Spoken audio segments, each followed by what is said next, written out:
कुछ लोग सिर्फ दवा और रोटी लेकर निकले थे, समंदर की लहरों से इंसानियत की बात करने, पर रास्ते में बंदूकें मिल गई और हर आवाज को चुप करा दिया गया।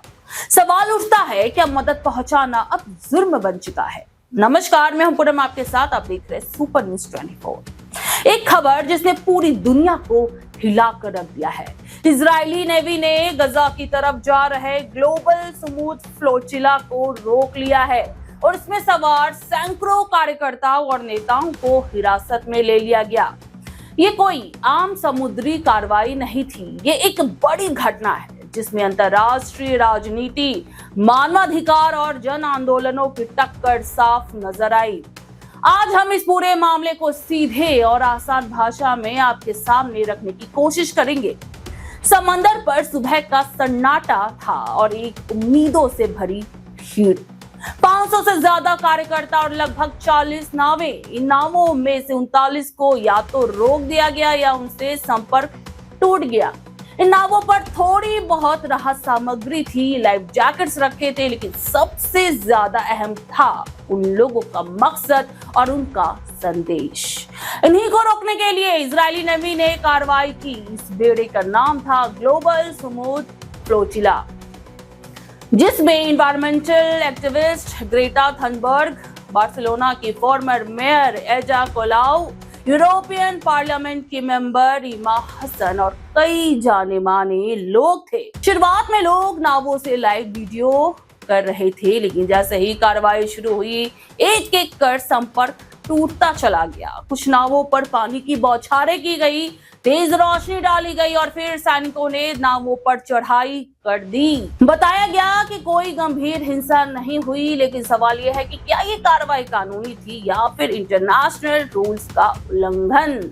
कार्यकर्ताओं ने पहले से ही तैयारी कर रखी थी। उन्होंने लाइफ जैकेट्स पहने हुए थे, गोल घेरे में बैठ गए थे और हाथ ऊपर उठा दिए थे। कुछ लोगों ने लाइव वीडियो करते करते अपने फोन समंदर में फेंक दिए ताकि उन्हें जब्त ना किया जा सके। ज्यादातर नावों पर इजरायली कब्जा हो चुका था। हालांकि इजराइल के फॉरेन मिनिस्टर ने कहा कि सभी कार्यकर्ता सेफ एंड हेल्दी है और उन्हें वापस यूरोप भेजा जा रहा है। आपको यहाँ बताने की जरूरत है दर्शकों की इंटरनेशनल मैरीटाइम लॉ में कई नियम होते हैं, खासकर जब बात अंतर्राष्ट्रीय समुद्री सीमा की हो। सवाल है, क्या चेतावनी दी गई थी? क्या शांतिपूर्ण रास्ता अपनाया गया था? इजराइल का कहना है कि सभी कार्यकर्ता सुरक्षित है और उन्हें वापस भेजा जा रहा है, लेकिन दूसरी तरफ कार्यकर्ताओं का कहना है कि उनका मकसद सिर्फ मानवीय मदद और नाकेबंदी के खिलाफ आवाज उठाना था। फ्लोचिला के लोग यही कहना चाहते थे कि उन्हें शांतिपूर्वक रास्ता मिलना चाहिए। इजराइल का कहना है कि उन्हें सुरक्षा का खतरा था, इसलिए कार्रवाई जरूरी था। यही वो बहस है जो पिछले कई दशकों से चली आ रही है, सुरक्षा पहले या फिर इंसानियत। लेकिन इस कार्रवाई को लेकर दुनिया के कई हिस्सों में नाराजगी और विरोध देखा गया। रोम, इस्तांबुल, एथेंस और ब्यूनस एयर्स जैसे शहरों में लोग सड़कों पर उतरे। इटली के एक बड़े मजदूर संगठन ने एक दिन की हड़ताल कर दी, जो पूरे देश में चर्चा का विषय बन गई। टर्की ने इस कार्रवाई को टेररिस्ट एक्ट बताया और इंटरनेशनल लॉ का उल्लंघन भी कहा। कोलंबिया के प्रेसिडेंट पेट्रो ने इजराइल के राजनयिकों को देश से निकालने और फ्री ट्रेड एग्रीमेंट खत्म करने की बात कही। वहीं पाकिस्तान ने इस कदम को कानून के खिलाफ बताया और कहा कि इससे नागरिकों की जान को खतरा हुआ। मलेशिया के प्राइम मिनिस्टर अनवर इब्राहिम ने इसे दुनिया की अंतरात्मा का अपमान बताया। तो वहीं इटली और फ्रांस पहले ही अपने नागरिकों को इस मिशन में हिस्सा न लेने की सलाह दे चुके थे।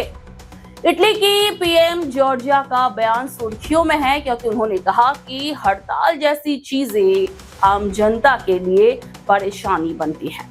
अब सवाल ये है कि आगे क्या होगा? इजराइल पर अंतर्राष्ट्रीय दबाव बढ़ेगा या कम होगा? हिरासत में लिए गए लोगों को क्या कानूनी प्रक्रिया से वापस भेजा जाएगा या उन पर कोई केस चलेगा? इजराइल कह रहा है कि उन्हें यूरोप भेजा जा रहा है, लेकिन कई देशों ने इसके खिलाफ सख्त प्रतिक्रिया दी है। कुछ ने अपने राजदूतों को तलब किया है तो कुछ ने धमकी तक दे डाली है कि वे अपने समझौते रद्द कर सकते हैं। इसका असर ग्लोबल डिप्लोमेसी पर साफ दिखेगा। इंटरनेशनल कोर्ट्स, यूनाइटेड नेशंस और ह्यूमन राइट्स ऑर्गेनाइजेशंस पर अब निगाहें हैं। क्या वे जांच करेंगे? कोई निष्पक्ष समाधान निकलेगा? यही आने वाले दिनों का सबसे बड़ा सवाल है। जी हाँ, जो कि देश भी अब पूछ रहा है। अब बात उन लोगों की जो इस मिशन का चेहरा बने। ग्रेटा थनबर्ग, एडा कोलाउ, रीमा हसन जैसे नाम जब सामने आते हैं तो एक बात साफ होती है, यह आंदोलन अब सिर्फ स्थानीय नहीं रहा, ये एक ग्लोबल मूवमेंट बन चुका है। इन चेहरों को हिरासत में लिए जाने से ये मामला और भी बड़ा बन चुका है। मीडिया पर इसकी कवरेज और सोशल मीडिया पर इसकी तस्वीरें एक नई बहस को जन्म देती हैं। क्या आज के दौर में आवाज उठाना ही अपराध बन गया है? ये पूरा घटनाक्रम ये भी दिखाता है कि आज के आंदोलन कैसे तकनीक का इस्तेमाल करते हैं। लाइव स्ट्रीमिंग, मोबाइल कैमरे, सोशल मीडिया, ये सब सरकारों की नजरों के सामने ही जनता को सच्चाई दिखा देते हैं। और यही वजह है कि दुनिया का ध्यान इस पर इतनी तेजी से गया कि हाँ, अब बात उन राहत सामग्री की जो नावों में थी। खाने का सामान, दवाइयां, बेसिक आइटम्स। भले ही ये प्रतीकात्मक मदद थी, लेकिन इसका संदेश बहुत बड़ा था कि गाजा जैसे इलाके में बुनियादी चीजें भी कितनी मुश्किल से पहुंचती हैं। ये एक सवाल खड़ा करता है, क्या कोई इलाका इतने लंबे समय तक बंद रह सकता है? और क्या दुनिया बस इसे देखती रहेगी? इस समय ज्यादातर नावें इजरायली कब्जे में है और कार्यकर्ताओं को धीरे धीरे उनके देशों में वापस भेजा जा रहा है। लेकिन यह मामला अब खत्म नहीं होगा। अब ये बहस ग्लोबल स्टेज पर पहुंचेगी, कूटनीतिक, राजनीतिक और कानूनी तौर पर। हर बार जब गाजा और इजराइल के बीच टकराव होता है, सिविलियन कैजुअलिटीज सामने आती है, फिर मानवाधिकार और शांति की बातें होती हैं, लेकिन समाधान अब भी दूर है। और उसका रास्ता सिर्फ राजनीति से नहीं, इंसानियत से होकर भी निकलता है। अगर हम इतिहास की तरफ देखें तो गाजा का मुद्दा नया नहीं है। इसकी जड़ें करीब 75 साल पुरानी है। 1948 में इजराइल के बनने के बाद और 1967 की 6 डे वॉर के बाद गाजा का कंट्रोल कई बार बदला। 2005 में इजराइल ने गाजा से अपने सैनिक और बस्तियां हटा ली, लेकिन इसके बाद भी वहां पर सख्त पाबंदियां बनी रहीं। गाजा का प्रशासन पैलेस्टीनियन अथॉरिटी और बाद में हमास के हाथों में गया, लेकिन बाहरी नियंत्रण आज भी इजराइल के पास है। यही वजह है कि हर बार जब वहां कोई टकराव होता है तो उसका असर आम नागरिकों पर पड़ता है। और इस बार भी ऐसा ही हुआ है। हमास का गठन 1987 में हुआ था और 2007 के बाद से उसने गाजा पर पूरी तरह से नियंत्रण जमा लिया। कई देश और संस्थाएं हमास को एक टेररिस्ट ऑर्गेनाइजेशन मानते हैं। इजराइल जब भी कोई कार्रवाई करता है वो इसी खतरे का हवाला देता है, लेकिन हर बार संघर्ष में सबसे ज्यादा नुकसान आम लोगों को होता है। गाजा में इजराइल ने अक्टूबर 2023 में हमले शुरू किए थे। इसके बाद से लगातार बमबारी की जा रही है और पूरे इलाके की नाकेबंदी इजरायली आर्मी ने की हुई है। आपकी सांसें अटक जाएंगी ये सुनकर कि गाजा में इजराइल के हमलों में 66,000 से ज्यादा लोगों की जानें जा चुकी है। वहीं अकाल जैसी स्थिति के चलते मानवीय संकट इस क्षेत्र में है। दुनिया भर से यहां मदद पहुंचाने की कोशिश की जा रही है, लेकिन इजराइल इसे रोक रहा है। इस बीच भारत ने साफ कर दिया है कि वो गाजा और यूक्रेन में अपने शांति सैनिक नहीं भेजेगा।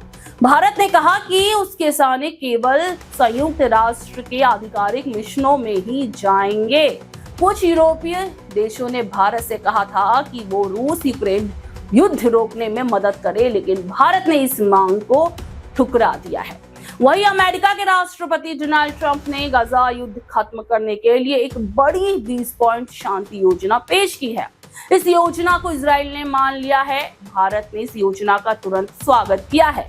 प्रधानमंत्री नरेंद्र मोदी ने कहा कि ये योजना लंबी और स्थायी शांति का रास्ता दिखाती है और सभी पक्षों से इसके समर्थन की अपील की है। ट्रंप ने व्हाइट हाउस में इजरायली प्रधानमंत्री नेतन्याहू के साथ बैठक के बाद ये योजना सबके सामने रखी।